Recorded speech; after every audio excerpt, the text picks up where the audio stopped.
Vai tu esi domājis par to, kā izskatās tavs paraksts digitālajā vidē? Piemēram, e-pasta paraksts. Bieži vien sastopamies ar to, ka nav norādīts sūtītāja vārds uzvārds. Labi, ja tas ir iekļauts pašā e-pasta adresē, bet ja tā nav, un ja e-pasta adrese ir piemēram tāda, kā tu vari manīt šajos piemēros, ko darīt tad? Kā lai es saprotu, kurš no susuriņiem man raksta? Es noteikti tev ieteiktu izveidot savam e-pastam parakstu, iekļaujot tajā atvadu frāzi, vārdu un uzvārdu.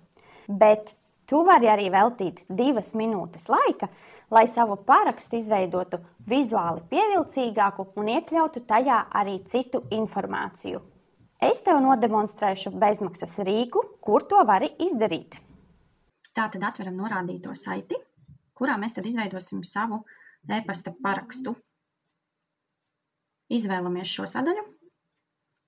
Tad mums vajadzēs izvēlēties, kuram e-pastam mēs to veidojam. Es izvēlēšos Gmailam. Un tad mums būs jāizpilda sadaļas. Aizpildot šīs sadaļas, jūs redzat arī labajā pusē, kā izmainās, kurās vietiņās tad aizpildās jūsu norādītais teksts. Sadaļas, kuras mums nav nepieciešamas, vienkārši dzēšam, atstājam tukšas. Skatieties pēc saviem ieskatiem, ko jūs gribat norādīt par sevi.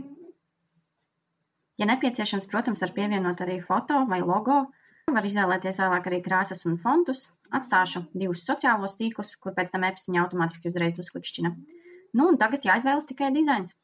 Eksperimentējiet, skatieties, pētiet, izvēlieties, kurš jums labāk tīkams. Te mainās gan fonti, gan ikonas uzreiz automātiski. Var izvēlēties arī kādu no paraugiem un pēc tam krāsas pamainīt tajā kreisajā rīkjosliņā atkal. Tā, ka jūs esat izvēlējušies, tad apstipriniet, nokopējiet saiti un dodamies uz Gmail uzstādījumiem, atrodam, kur mums ir paraksta daļa un izveidojam savu personalizēto e-pasta parakstu. Iekopējam tātad to nokopēto saiti. Saglabājam. Paskatīsimies, kā mums tas izskatās. Lai jums izdodas! Tavs paraksts ir tava vizītkarte. E-pasta noslēgums ne tikai identificē sūtītāju, bet arī atstāja pozitīvu iespaidu.